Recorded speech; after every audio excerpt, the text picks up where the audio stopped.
What I have here are my two servos and my infrared webcam along with my sonar, and I'm pretty sure you guys have noticed that my servos have changed because the previous two servos are too wobbly, and so I had to use this new servo and it worked out pretty well.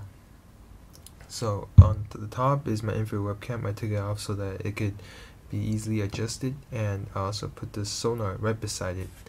And as you can see, there's a box behind, the box underneath here.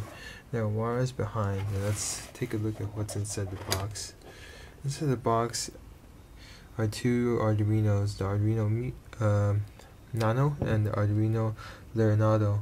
The Leonardo is basically the servo movements, and the Nano is for the sonar. And here is also the infrared LEDs and my USB hub.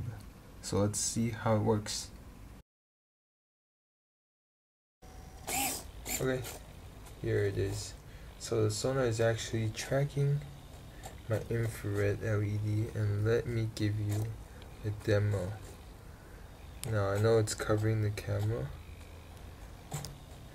I'm proving that it does work indeed, because it really does.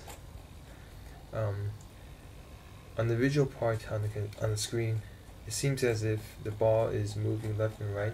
That is correct, but you might see that the distance seems to be fluctuating. That's because I'm currently the sonar is only hitting the surface area of my hand right now, and so later on, if I have a bigger surface area, the sonar should be able to target it easily, and that's why it's kind of fluctuating right now. But left to right, yes, this thing does work. And hopefully in the next video I'll have the goggles ready, and in the next video everything will start working. Thank you very much.